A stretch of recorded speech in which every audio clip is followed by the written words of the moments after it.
Eu não falo com a minha mãe e vou contar para vocês os motivos. Galera, viralizou o vídeo de uma influenciadora em que o primeiro vídeo ela conta que não fala com a mãe. No segundo vídeo ela vai contar por que ela não fala com a mãe, porque o pessoal andou perguntando. E assim, viralizou os motivos. Eu não assisti, eu vou assistir junto com vocês. Então vamos ver aqui o que aconteceu que parece ser polêmico. Bora lá? Olá, meninos e meninas! Hoje estamos aqui, galera, para ver um vídeo polêmico e, assim, de longe é triste, né? Mas vamos ver o que aconteceu, quais os motivos do porquê essa influenciadora ela não fala com a mãe dela há anos. Então não esqueçam de se inscrever, apertar o sininho, dar uma força aqui no canal. Estamos aqui todos os dias, de segunda a sexta-feira, gente. Não esqueçam também de me visitar nas redes sociais, Instagram, TikTok, eu posto os resumos daqui e também posto para vocês os stories, gente. Então, sem enrolação, vamos lá pro vídeo. Tá aqui, gente, essa daqui é a Tá.nareal2, que é a Tá. Então, quem quiser seguir ela, tá aqui o arroba. Então, vamos ver aqui o vídeo dela. Tem um fato na minha vida que, geralmente, quando as pessoas descobrem, elas ficam muito incomodadas com a minha vida. Que é o fato de eu não falar com a minha mãe.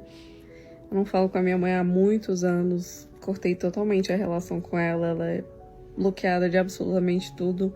Não tenho nenhuma intenção de voltar a falar com ela. E isso, pra mim, é uma questão super bem resolvida. Só que, quando as pessoas que não me conhecem passam a me conhecer, descobrem essa questão da minha vida, elas ficam extremamente incomodadas. Extremamente incomodadas.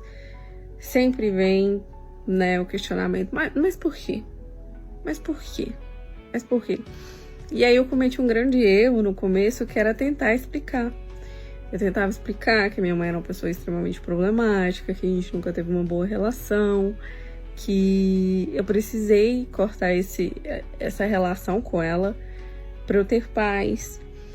E independente da justificativa que eu dava, o julgamento era o mesmo, porque a sociedade vê a figura materna como algo muito santificado, puro, e geralmente a sociedade não entende que existem mães ruins. Aparentemente, quando a pessoa se torna mãe, ela automaticamente se torna uma pessoa ser de luz. Só que a realidade não é essa. E aí, além de eu ter vivido uma vida extremamente problemática, com uma mãe problemática, e depois de muita terapia, decidi cortar totalmente esse laço. E depois de cortar esse laço, eu descobri a paz terrível. Eu ainda tive que lidar com o julgamento da sociedade, de que as pessoas acham que, na verdade, o problema sou eu. Porque não existe isso de mães ruins. Como assim? Não existem mães ruins. Todas as mães são lindas, puras e belas. E é muito engraçado, porque a sociedade tenta colocar uma culpa nas suas costas que não é sua. E eu lembro quando eu decidi cortar o relacionamento com a minha mãe, fazia terapia na época, e aí a terapeuta da época, a psicóloga, falei pra ela, olha, eu vou cortar um relacionamento com a minha mãe e tudo mais, tudo e tal. E ela, como é que você tá com isso? Falei, cara, eu quero fazer isso. E bloqueei ela de tudo, parei de falar com ela e tudo mais. E aí, toda semana, a minha psicóloga perguntava, e aí, como que você tá? E eu sempre respondia a mesma coisa. Eu ficava, cara, é muito estranho. Porque eu tô me sentindo bem. Eu tô me sentindo muito bem de ter cortado esse relacionamento. Parece que saiu uma carga enorme das minhas costas. E aí ela perguntava, mas por que você tá achando isso estranho?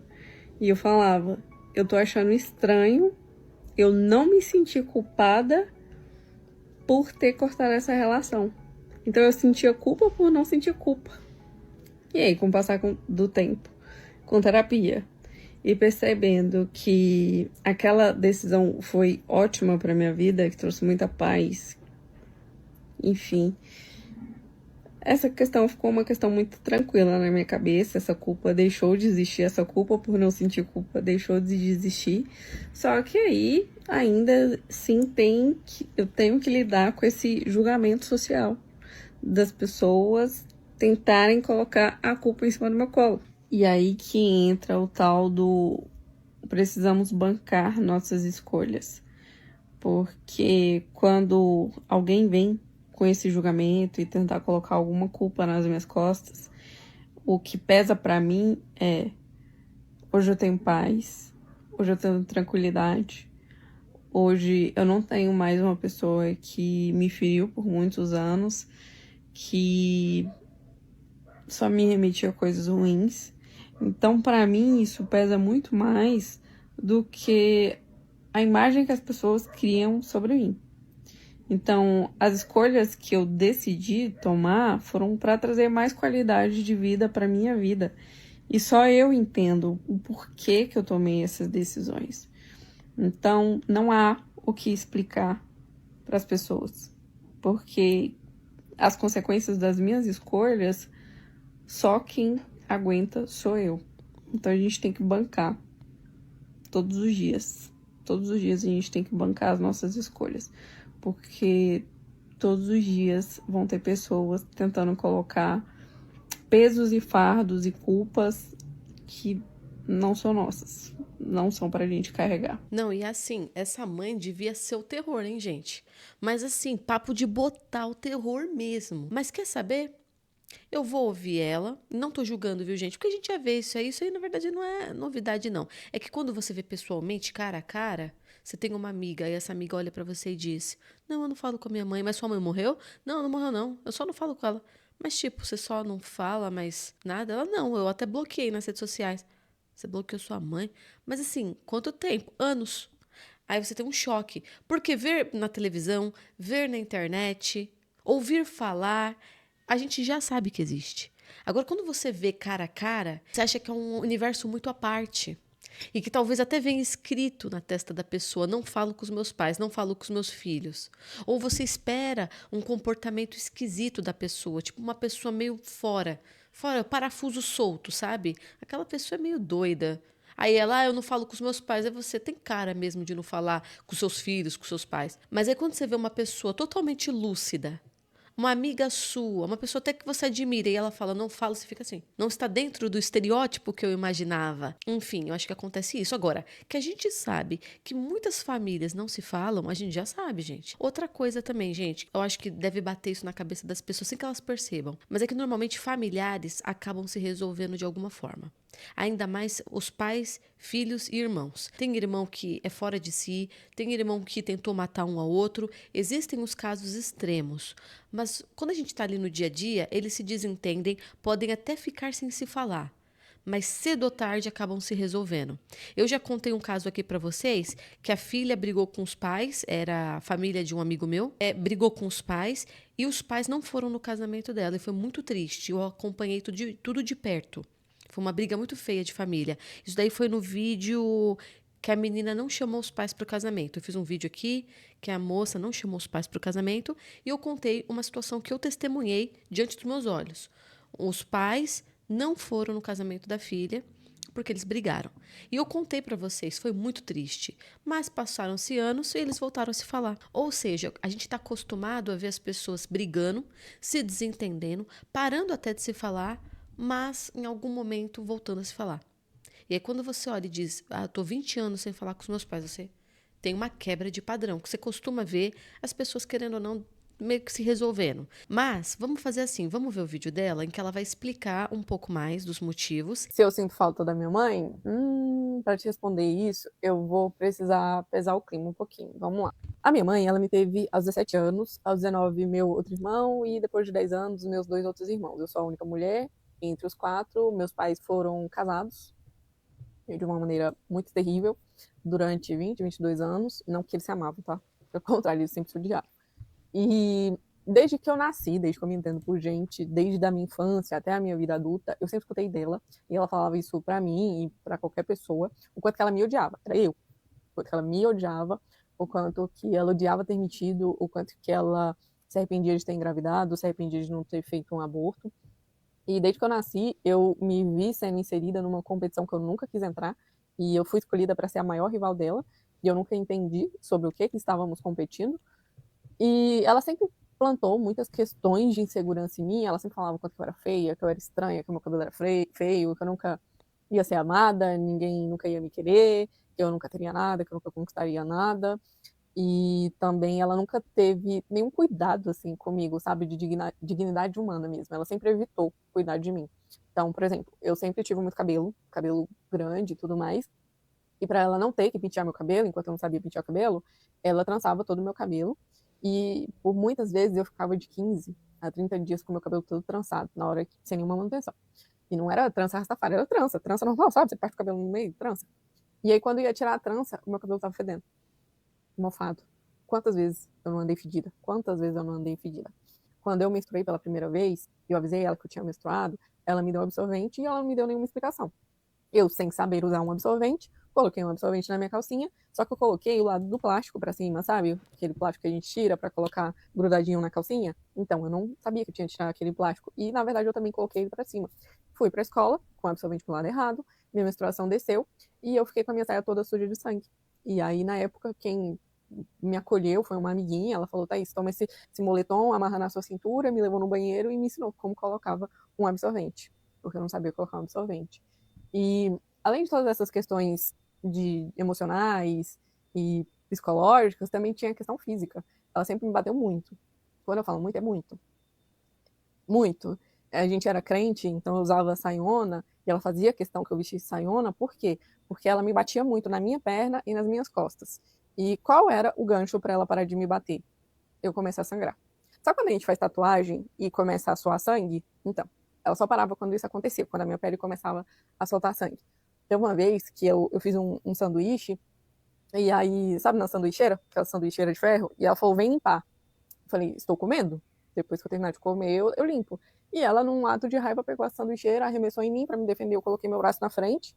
A sanduicheira quebrou em mim. Eu tenho uma cicatriz aqui, não tá dando para ver. Até hoje eu tenho um pouco de dificuldade. Tem alguns movimentos que eu faço com esse braço que dói se eu esticar demais. Ele dói desde então, desde esse acontecido, eu tenho esse problema no braço. E ela sempre teve esses picos de ódio, de raiva contra mim. Toda vez que ela vinha para cima de mim para me bater e que meu pai estava em casa, meu pai sempre segurava ela, porque ela ficava muito possessa mesmo de raiva. E, cara, são várias camadas. Quando meu pai segurava ela e tinha que segurar forte, porque ela era muito forte, ela é muito forte, de tanto segurar ela, fazia uns hematomas no braço dela, porque ela é tão branca quanto eu. Sabe o que ela fazia? Ligava pra polícia e abria várias ocorrências de Maria da Penha contra meu pai. Meu pai nunca encostou a mão nela. As únicas vezes que meu pai fez alguma coisa foi segurar ela para ela não me bater. E eram picos de ódio. Quantas vezes eu estava dormindo e ela me jogava da cama pro chão, subia em cima de mim e começava a me bater. E eu perguntava, por que você tá fazendo isso? Ela falava, porque eu quero. Teve uma vez que eu fui fazer uma entrevista de emprego e eu tava com uma blusa branca, assim, social, era clara, aí calça jeans e tudo mais, eu tava no banheiro me arrumando, ela entrou no banheiro, me jogou no chão, começou a sujar minha blusa, molhar minha blusa, e começou a me bater, me segurar no chão, e eu perguntando, cara, o que você tá fazendo isso? Eu tenho que ir pra entrevista. Ela, não, eu não quero que você vá, não quero que você consiga, eu quero que você não seja nada, eu quero que você não conquiste nada. Então sempre foi assim. Ela sempre me odiou e ela sempre deixou isso muito claro, tanto em palavras quanto em ações, em atitudes. E quando. E eu não lembro se foi com 20 ou com 22, acho que foi com 22. Quando eu tava com 22 anos, ela foi embora de casa. E isso eu tava viajando a trabalho. E aí, num domingo, os meus irmãos me ligaram, meus irmãos menores me ligaram e falaram: olha, minha mãe foi embora de casa. Eu falei: como assim embora? Ela não falou nada? Aí eles falaram: não, a gente chegou aqui, a gente saiu com o pai. E quando a gente chegou, as coisas dela não estavam mais aqui. Falei, ok. E aí na segunda-feira eu cheguei, ela realmente tinha ido embora. E ela foi embora sem dar nenhuma explicação. Deixou os meus irmãos para eu e meu pai criar. E foi isso. E quando ela foi embora, e eu tive a possibilidade de cortar totalmente a relação com ela, dali pra frente foram os melhores anos da minha vida.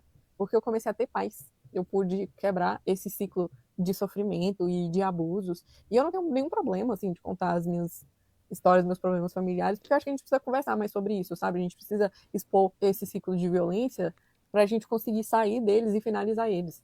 Como eu conheci várias pessoas, e existem várias e várias outras pessoas que passaram por situações parecidas, que a gente abafa esses casos e negligencia, e a gente precisa falar mais sobre isso, para as pessoas terem coragem de sair e encerrarem. esses ciclos. É melhor perder contato mesmo. Coisa terrível. A mãe dela é uma endemoniada. É uma endemoniada. Não, é sim, gente. É sim. Ai, meu Deus. Eu tô falando sério, isso aí é totalmente um transtorno pesadíssimo. É uma mulher totalmente transtornada. Uma mulher transtornada, gente. Hoje em dia fala-se muito sobre homens que odeiam mulheres.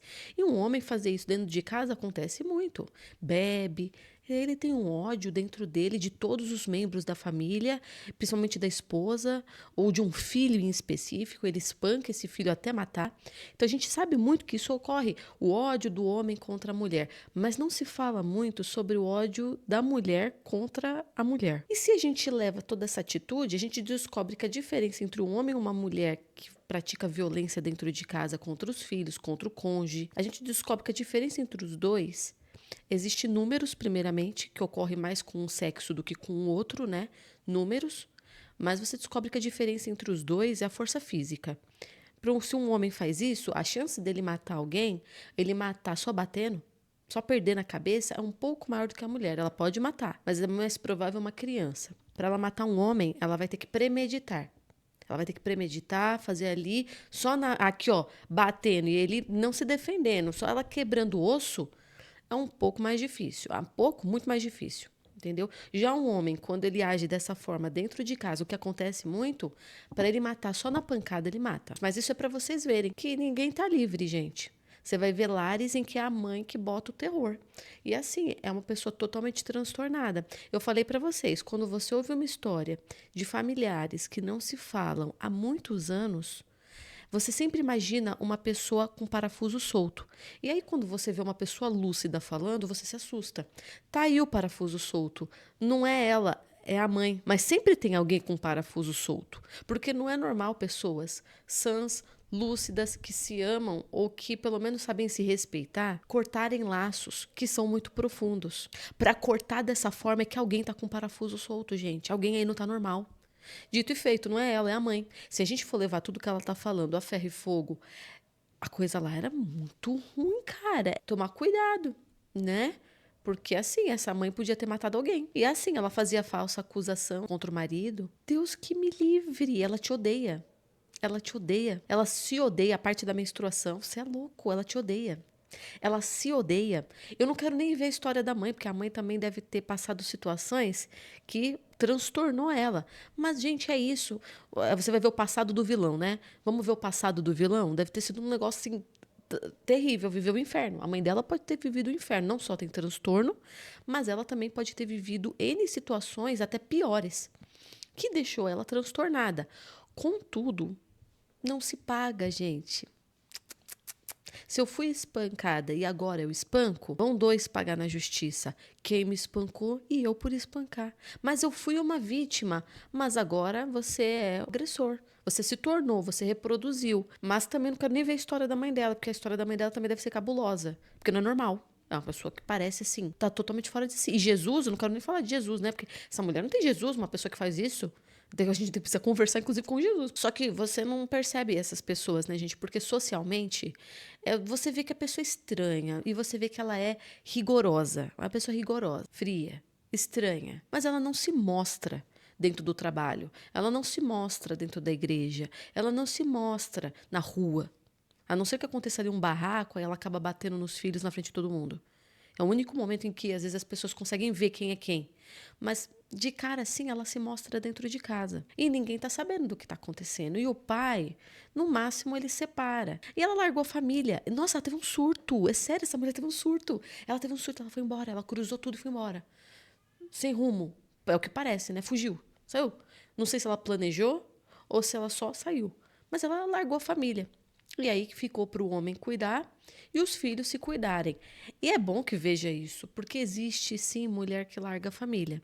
É o que eu digo para vocês, existe números, porcentagem. Quando você vai ver homens abandonando a família, existe um número maior do que mãe abandonando, né? E por conta desses números, é que se monta realmente toda a ideia de que mãe é uma coisa sagrada, não só por esses números, que número de mulher abandonando família é menor, mas existe também a própria atitude materna. A mãe está muito disposta. Você vê muita coisa de mãe dando a vida pelo filho.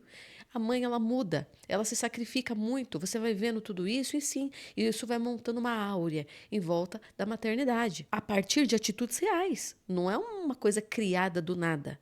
Você vê mãe dando vida pelo filho. Você vê a mãe se sacrificando pelo filho. Você vê a mãe fazendo loucura pelo filho. E aí monta-se uma aura especial em volta da maternidade. Só que os números, por mais que existam mais positivos do que negativos, o negativo existe. E ele é muito real. Ele é muito real. Nós tivemos um pedreiro aqui que reformou nossa casa. Ele que cuida dos filhos. A mulher foi embora. Ela largou os filhos e ele e fugiu com outra pessoa. Quis casar com outra pessoa e não quis manter contato. Na minha família também teve caso de mulher que foi viver a vida dela e deixou o homem então para cuidar dos filhos. Na minha família, inclusive, é uma coisa à parte. Familiar, parente, né, gente? Não na minha família mesmo. Mas parentes, assim. Teve um caso em que o homem que pegou a guarda dos filhos. A mulher perdeu a guarda dos filhos. A minha família também tem uns números especiais aí, de um monte de homem assumindo. Então, mesmo que os números sejam menores, acontece, sim, de ter mãe assim, que largou todo mundo. E o pai que cuidou. E aí ela teve os melhores anos da vida dela com o pai assumindo a guarda. E a mãe sabe lá Deus pra onde foi. Ela tá viva? Alguém sabe dela, gente? Não sei. Eu fiquei muito traumatizado com a história dela. Deus te ajude, amiga. Ver os comentários, o que a galera tá falando. A gente não sente falta da nossa mãe, mas sente falta de ter mãe. Deve ser uma falta de algo que você não teve. É por isso que a gente fala, você não pode sentir falta do que não teve. Será? Quem é que fez esse estudo pra gente poder alegar isso com tanta certeza? Será que a gente não sente falta da mãe que não teve, do pai que não teve, da família que a gente não teve, do carinho que a gente não teve? Eu nunca tive carinho. Então, da onde vem a minha carência? Ela tá lá, sentindo falta de algo que não teve. Ai, gente, essa vida é muito complexa, nunca dá não. Que horas a gente vai embora? Porque essa vida, cara, não é moleza, não. Minha mãe também me chamava de feia. Você é linda, nunca foi feia. Nossa, você é bonita mesmo, inclusive. É verdade, a influenciadora, tá? Ela é bonita. Mas a mãe dela acabava com ela. Meu Deus do céu, a mãe dela era péssima, cara. Acho que a sua mãe queria ser você. Você é muito bonita. Não, gente. Também, pode ser. Mas é desde criancinha. Tipo, a mãe dela odeia ela desde bebê. Antes dela ser uma imagem de uma mulher que possa competir. Quando era um bebê, ela já odiava. Ela tem um negócio com mulher. O que será que aconteceu com essa mãe dela que odeia mulher? Ela odeia todas as mulheres ou só odeia a filha? Como é que foi a mãe dela? Só pra gente saber, assim. Tem muita raiva da filha mulher. Mas assim, aí o pessoal fica falando, a mãe compete com a filha. Gente, aqui é surreal, aqui tá fora. Fora da curva, entendeu? Alguma coisa aí aconteceu. Agora me conta vocês o que vocês acharam da história da Thay, se vocês acharam tão chocante quanto eu achei, e se vocês já viram algo semelhante. Eu acho que nesse caso, gente, é seguir em frente a sua vida. Na verdade, a mãe seguiu em frente a vida, né? Foi embora. Mas, enfim, você seguir em frente sem olhar para trás e também não guardar mágoa, porque eu não acho que você tem que se contaminar o resto da sua vida por conta dessa pessoa. E ela parece estar muito bem. Deus queira que esteja. Mas agora me conta se vocês já viram algo assim semelhante que eu quero saber. Obrigado por terem assistido. Não esqueçam de se inscrever e apertar o sininho e beijo.